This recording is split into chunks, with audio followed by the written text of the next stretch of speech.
जैसा कि आप लोगों का क्लास 11 से दिसंबर मंथ का मासिक परीक्षा 2024 में होने जा रहा है, तो यह वीडियो जो है ना आपके लिए काफ़ी इंपॉर्टेंट होने वाला है। क्योंकि प्यारे बच्चों, आज के इस वीडियो में हम लोग क्लास 11 के लिए ज्योग्राफी यानी कि भूगोल का क्वेश्चन पेपर लेकर के आ चुके हैं। आपको याद रखना है, भूगोल का एग्जाम आपका 24 जो है ना दिसंबर के दिन होगा प्यारे बच्चों। तो आज के इस वीडियो में हम लोग ज्योग्राफी का कंप्लीट ऑब्जेक्टिव सब्जेक्टिव दोनों का आंसर देखेंगे और इसका PDF आप कहाँ से डाउनलोड कर पाएंगे, सारा चीज़ आपको हम इसी वीडियो में सिखाने वाले हैं। तो चलिए फटाफट से स्टार्ट करते हैं। ज्योग्राफी का आपका विषय कोड जो है ना 323 रहेगा। टाइम इसमें 1.5 घंटा का आपको मिलेगा। 50 नंबर का एग्जाम होगा। आइए बच्चों, बिना देरी करते हम लोग क्लास को स्टार्ट करते हैं। और प्यारे बच्चों, अगर आप लोग चैनल पे पहली बार आए तो चैनल वगैरह को जरूर सब्सक्राइब करके नोटिफिकेशन को ऑल पे प्रेस कर लीजिएगा, ताकि नेक्स्ट वीडियो जो आपका होने वाला, जो भी एग्जाम होने वाला है, उसका हम लोग वीडियो अपलोड करेंगे तो आपके मोबाइल में नोटिफिकेशन जाएगा, आप आराम से देख पाएंगे। चलिए स्टार्ट करते हैं। देखिए, सबसे पहले ऑब्जेक्टिव क्वेश्चन है, 30 क्वेश्चन है, 25 क्वेश्चन का आपको जवाब देना है। पहला क्वेश्चन है कि निम्न में से किस अक्षांश पर 21 जून को दोपहर सूर्य की किरणें सीधी पड़ती है। तो ये आप लोगों को याद रखना है बच्चों, ये जो होता है ना 23.5 डिग्री उत्तर में होता है, नॉर्थ में। ऑप्शन बी होगा पहला का। नेक्स्ट क्वेश्चन की ओर बात करेंगे तो अगला क्वेश्चन 2 नंबर है। निम्नलिखित में से किस देश की भारत के साथ सबसे लंबी स्थलीय सीमा है। तो 2 नंबर का ऑप्शन ए होगा, यानी कि बांग्लादेश का। ऑप्शन ए होगा।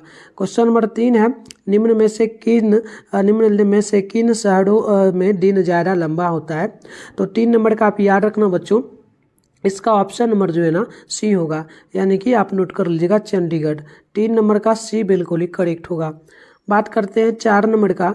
तो 4 नंबर क्वेश्चन आपसे बोला गया, निम्नलिखित में से कौन सा देश क्षेत्रफल में भारत से बड़ा है। तो 4 नंबर का ऑप्शन ए होगा, यानी कि चीन। आप लोग ये नंबर याद रखिएगा। 5 नंबर है, अंतर उष्णकटिबंधीय अभिसरण क्षेत्र प्रायः कहाँ होता है।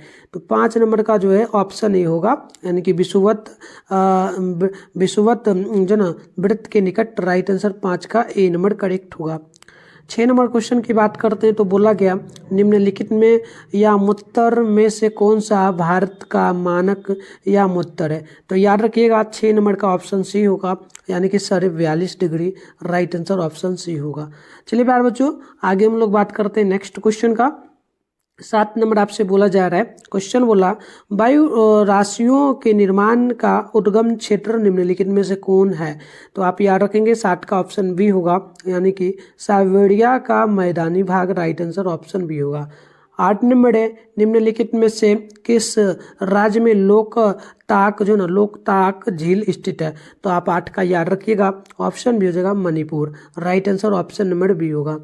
नेक्स्ट क्वेश्चन है आपका 9 नंबर। बोला गया, निम्नलिखित में से कौन सी गैस वायुमंडल में सबसे अधिक मात्रा में मौजूद है। तो 9 नंबर का ऑप्शन सी होगा, याद रखिएगा, नाइट्रोजन, NO2 है ना। तो ऑप्शन नंबर आपका सी नंबर बिल्कुल ही करेक्ट होगा। 10 नंबर है, निकोबार से अंडमान को कौन सा जल क्षेत्र अलग करता है। तो 10 नंबर का राइट आंसर हो जाएगा ऑप्शन नंबर बी, यानी कि 10 degree channel. Right answer option B होगा। बात करते हैं 11 नंबर का। तो 11 नंबर बोला गया, कौन सा वायुमंडलीय परत में ओजोन परत स्थित है। तो 11 का ऑप्शन नंबर ए होगा। आप याद रखिएगा, समताप मंडल। Right answer option number A होगा। क्वेश्चन नंबर 12 है, डोडा बेटा चोटी निम्नलिखित में से कौन सी पहाड़ी श्रृंखला में स्थित है। तो 12 नंबर का राइट आंसर ऑप्शन ए होगा। आप याद रखिएगा, ये आपका नीलगिरी पहाड़ियाँ हो जाएगा। 12 नंबर का ऑप्शन ए होगा। नेक्स्ट क्वेश्चन देखिएगा। तो 13 नंबर आपसे बोला गया, निम्नलिखित में से कितनी ऊंचाई पर ऑक्सीजन की मात्रा नगण्य हो जाती है। तो आप याद रखिएगा, 13 नंबर का ऑप्शन सी होगा, यानी कि 120 किलोमीटर। ऑप्शन सी होगा। 14 नंबर है, निम्नलिखित में से कौन सी नदी बंगाल का शोक के नाम से जानी जाती है। तो आप 14 का याद रखिएगा, ऑप्शन नंबर डी होगा, यानी कि दामोदर। राइट आंसर डी होगा। बात करते हैं 15 नंबर का। तो क्वेश्चन आपसे बोला गया, निम्नलिखित में से कौन सी गैस आने वाले सौर विकिरण के लिए पारदर्शी तथा जाने वाले पार्थिव विकिरण के लिए अपारदर्शी है। तो आप 15 का याद रखिएगा, ऑप्शन नंबर डी होगा, यानी कि कार्बन डाइऑक्साइड। राइट आंसर जो है ऑप्शन डी होगा। बात करते हैं 16 नंबर का। तो क्वेश्चन आपसे बोला गया, निम्नलिखित में से कौन भारत में बहने वाली किस नदी की ड्रोनी सबसे बड़ी है। तो बिल्कुल आप 16 का याद रखिएगा, ऑप्शन नंबर सी होगा, यानी कि गंगा। राइट आंसर सी होगा। क्वेश्चन नंबर 17 है, निम्नलिखित में से किस विद्वान ने भूगोल शब्द का प्रयोग पहली बार किया? तो 17 का सी होगा, यानी कि जो ना इरेस्टो राजधानी है, तो झारखंड की राजधानी रांची है, तो ऑप्शन नंबर सी होगा रांची। ठीक है, राइट आंसर 18 का क्या हो जाएगा? सी नंबर हो जाएगा। बात करते हैं 19 का, तो निम्नलिखित में से किस राज्य को सूर्योदय का प्रदेश कहा जाता है? तो सूर्योदय का जो प्रदेश कहा जाता है ये कहा जाता है अरुणाचल प्रदेश को। राइट आंसर ऑप्शन ए होगा। 20 नंबर है, डायनासोर का युग किस भूवैज्ञानिक अवधि में था? तो 20 नंबर का हो जाएगा ऑप्शन बी। याद रखिएगा ट्रियासिक में ऑप्शन नंबर आपका बी करेक्ट होगा।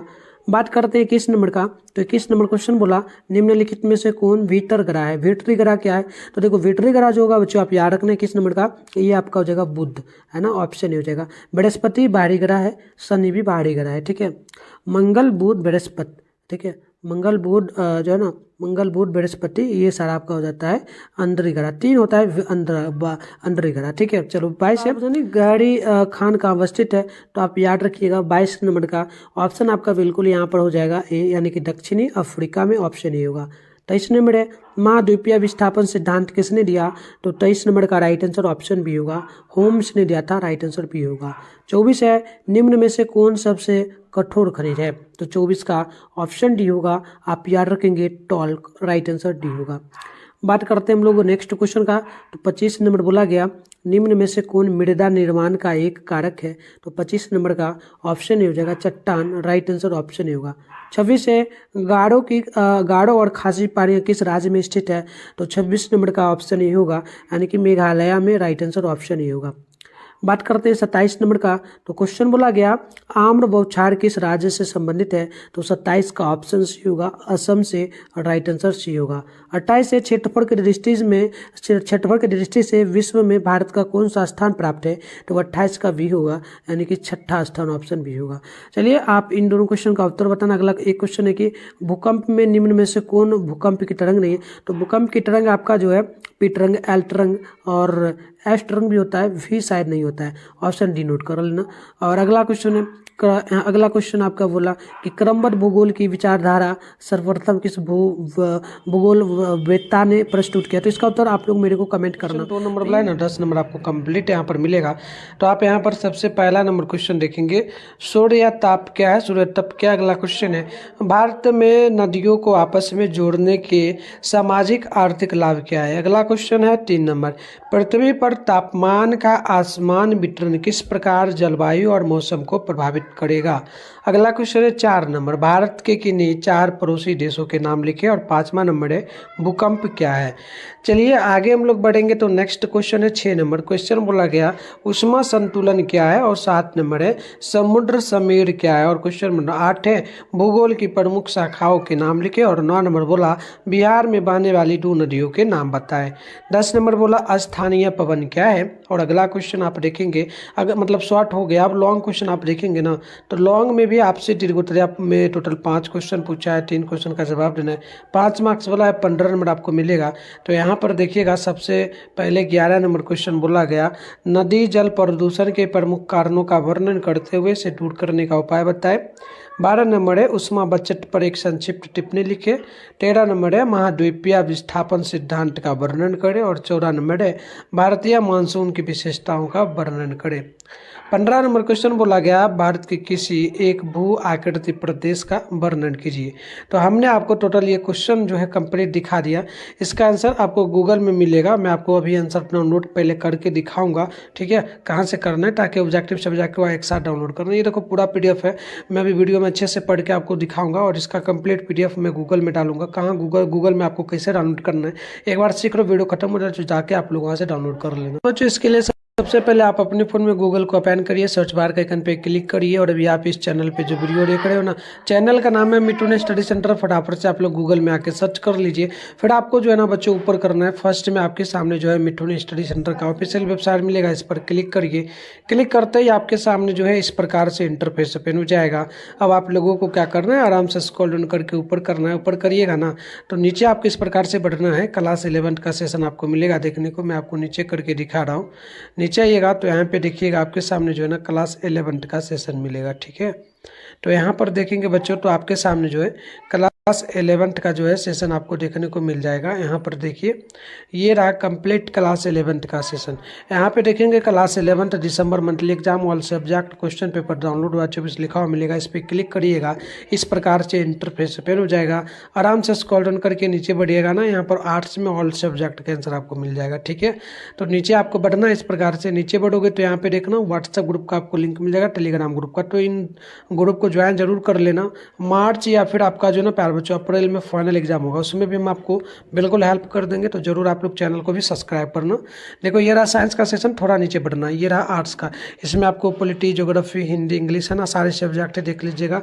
Urdu, philosophy, psychology, economy, sociology, इसके अलावा जो है यहाँ पर मिल जाएगा हिस्ट्री का, म्यूजिक का, होम साइंस का, मैथिली का, संस्कृत का, इस प्रकार से सारे सब्जेक्ट का है। फिलहाल आपको अभी करना है होम ज्योग्राफी का। सामने डाउनलोड लिखा है, डाउनलोड पे क्लिक करेंगे, इस प्रकार से इंटरफेस पे होगा। आराम से स्क्रॉल डाउन करके नीचे बढ़िएगा तो यहाँ पे देखिएगा आपके सामने जो प्यारे बच्चों कंप्लीट ऑब्जेक्टिव का आंसर की देखने को मिल जाएगा। तो ये रहा ऑब्जेक्टिव का कंप्लीट आंसर, 300 क्वेश्चन का है, देख लेना आप लोग। सब्जेक्टिव की बात करेंगे तो यहाँ पर आपको जो अभी क्वेश्चन दिखा रहा हूँ 5 क्वेश्चन का यहाँ पर आंसर शॉर्ट में मिलेगा, लॉन्ग में 3 क्वेश्चन का आंसर आपको यहाँ पर मिलेगा। ठीक है, तो आके आप यहाँ से सारे सब्जेक्ट जो भी सब्जेक्ट का होगा सारे सब्जेक्ट का डाउनलोड आप लोग कर लेना। बात करते हैं बच्चों यहाँ पर जो है पहला क्वेश्चन का क्वेश्चन है, क्वेश्चन का आंसर होगा वायुमंडल तथा पृथ्वी की उष्मा यानी कि हीट का प्रधान स्रोत सूर्य है। सौर्यिक ऊर्जा को ही सूर्य ताप कहते हैं। दूसरे शब्दों में लघु तरंगों के रूप में संचालित लगभग 3 लाख किलोमीटर प्रति सेकंड की गति से भ्रमण करते हुए प्राप्त सौर्यिक ऊर्जा को सौर विकिरण या सूर्यताप कहते हैं। दूसरा क्वेश्चन का आंसर होगा भारत में नदियों को आपस में जोड़ने का सामाजिक और आर्थिक लाभ यह है कि बाढ़ और भूखे की समस्या हल हो सकेगी, क्योंकि अधिकतम पानी उस जगह स्थानांतरित कर दिया जाएगा जिन क्षेत्रों में सिंचाई के लिए पानी की आवश्यकता होगी। देखिए बात करते हैं तीसरा क्वेश्चन का उत्तर का। तो तीसरा का उत्तर होगा अतः पृथ्वी पर तापमान का आसमान वितरण जलवायु और मौसम को सबसे अधिक प्रभावित करता है। जहां तापमान अधिक पाया जाता है वहां उष्ण जलवायु मिलती है, किंतु जहां तापमान निम्न रहता है वहां शीत जलवायु रहती है। देखिए चौथा का उत्तर होगा कि भारत और उसके पड़ोसी देश नेपाल, बांग्लादेश, भूटान, म्यांमार, श्रीलंका और मालदीव के साथ संबंधों की समीक्षा विषय पर आयोजित अंतर्राष्ट्रीय सम्मेलन में विदेश सचिव की बीज व्याख्यान। आगे बढ़ेंगे तो 5वां नंबर का उत्तर होगा भूकंप या भूचाल पृथ्वी की सतह के हिलने को कहते हैं, या पृथ्वी के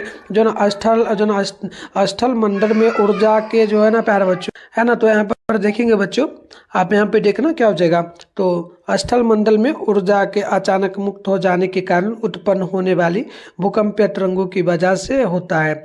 भूकंप बहुत हिंसात्मक हो सकते हैं और कुछ ही क्षणों में लोगों को गिला करके चोट पहुंचाने से लेकर पूरे नगर को ध्वस्त कर सकने की इसमें क्षमता होती है। तो शॉर्ट क्वेश्चन का आंसर कंप्लीट हो गया बच्चों। लॉन्ग क्वेश्चन का आंसर हम लोग देख लेते हैं। लॉन्ग का आंसर देखिए यहाँ पर 12 का उत्तर है। उष्मा के इस प्रभाव के माध्यम से पृथ्वी से अपने तापमान को संतुलित रखती है। इसी प्रक्रिया को पृथ्वी का उष्मा बचत कहा जाता है। पृथ्वी का प्रत्येक भाग सूर्य के समान मात्रा में सूर्य ताप नहीं कर सकता है। ध्रुवीय क्षेत्रों की तुलना में भूमध्य रेखीय क्षेत्र अधिक सूर्य ताप हो करते हैं। चलिए बात करते हैं 13 नंबर का आंसर का। तो 13 का आंसर होगा मालद्वीप विस्थापन का सिद्धांत जर्मन वैज्ञानिक अल्फ्रेड वेगनर द्वारा दिया गया था। इसके अनुसार सभी मालद्वीप एक बड़े भूखंड से जुड़े हुए थे। यह भूखंड एक बड़े महानगर से घिरा हुआ था।